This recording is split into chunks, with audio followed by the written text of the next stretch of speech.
Bonjour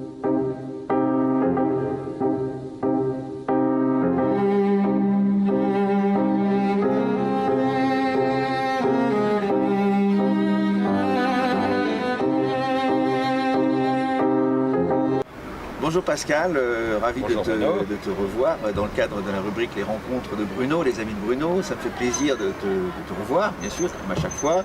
En plus, dans le port de Vannes, à bord du superbe Tamatea, au bord du golfe du Morbihan, tes passions, quelque part. Ouais. Ma passion qu'on démarrait en 2002, après une longue période où j'avais été un petit peu invalide.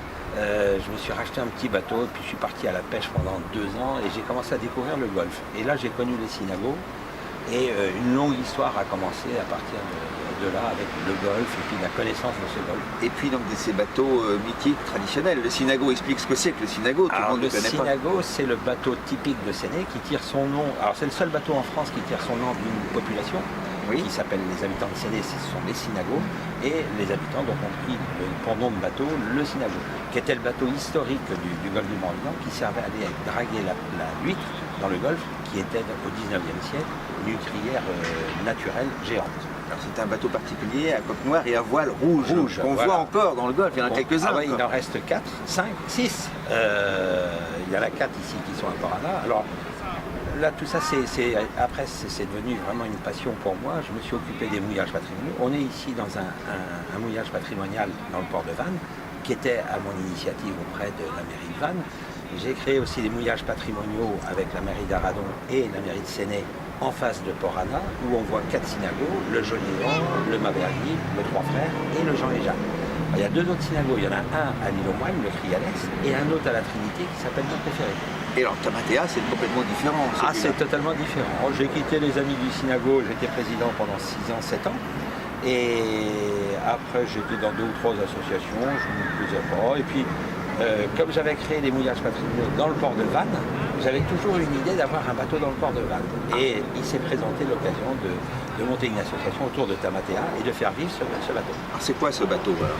C'est une pilotine des années 50, une pilotine anglaise du sud de l'Angleterre qui servait à amener apprendre à amener les pilotes de bateaux sur les gros bateaux dans les estuaires du sud d'Angleterre pour faire rentrer les gros bateaux dans les ports anglais. Et comment il est arrivé Concours de circonstances, après avoir été désarmé, il y a eu 5 ou 6 propriétaires à la Plaisance, dont l'un des derniers propriétaires, avant-dernier, était en Espagne, le bateau a été trouvé en Espagne, le bateau a été racheté après, ramené en France, et au bout de 2 ans, la personne qui l'avait avait du mal à le faire vivre, et c'est là où j'ai décidé de monter cette association. Donc l'association a pour but de l'entretenir, de le faire tourner, voilà. Et éventuellement d'amener les gens à découvrir le golfe du Morbihan différemment.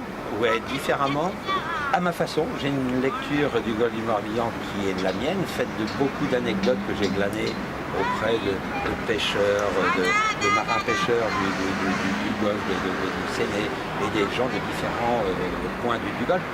Ça fait 18 ans que je le sillonne maintenant, je découvre encore plein de choses. Tu t'en lasses pas du golfe, tu fais partie des plus belles baies du monde, n'est-ce pas? Tu es d'accord? Tu es d'accord? Oui, je suis d'accord. Et j'ai même le pavillon des plus belles baies du monde à la maison. Donc quoi, c'est un site magnifique. Ah, oui. Et il peut sortir jusqu'à Belle-Île, en mer ou pas alors? Oui.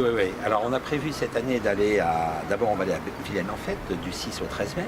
Il y a les grandes régates de Port-Navalo, il y a la fête de la mer à Pénère, on va aller en rivière d'Étel, et certainement aller faire un petit crochet vers Groix, et de Groix on reviendra sur Belle-Île, donc là je réponds à ta question, et on fera un petit crochet donc à Belle-Île et on reviendra. Donc il y a tout un périple qui est prévu pour ce bateau. Alors effectivement on est dans une association, donc l'association est pleinement propriétaire du bateau. Oui. Depuis 2015. On est 237 adhérents on était 237 adhérents en 2017 et on sera certainement entre 250 et 300 adhérents cette année 2018. Donc la sortie c'est pour les adhérents, n'importe qui peut venir adhérer, il suffit de, comment on fait, on tape à la porte? On est dans une association, donc loi 1901, à but non lucratif. Toute personne qui vient à bord du bateau doit être membre de l'association, donc devient membre moyennant une cotisation de 25 € et une cote-part après de contribution du gasoil de 6 € par sortie. D'accord.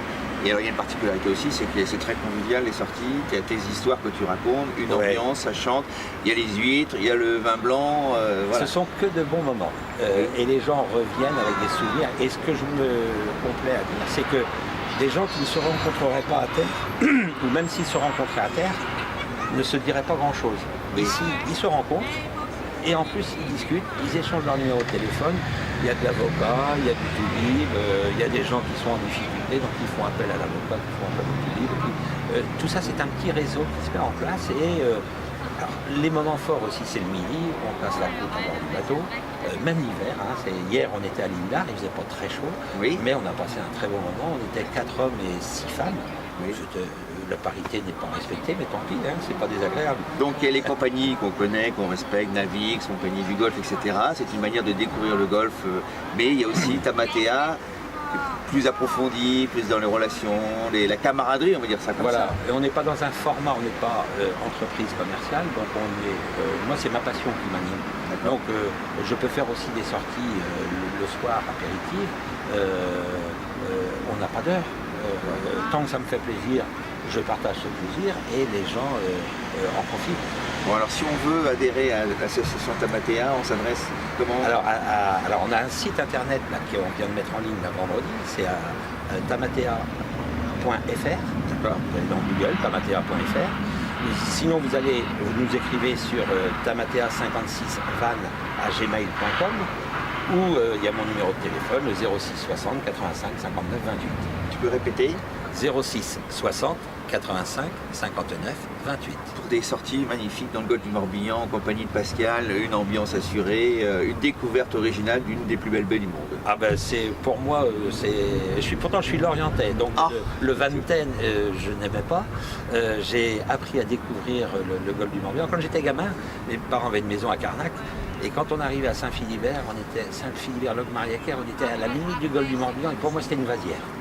Et alors en fait, c'est magnifique. C'est tout ce qu'il faut découvrir et on ne s'en lasse pas. Là encore, on est sur l'élection du plus beau marché de France. Les dernières images, c'était Tamatea dans le port de Vannes. Donc le port fait partie de Vannes, le marché, c'est toute une ambiance qu'on a ici, un savoir-vivre. Et le golf est vraiment le poumon de tout ça.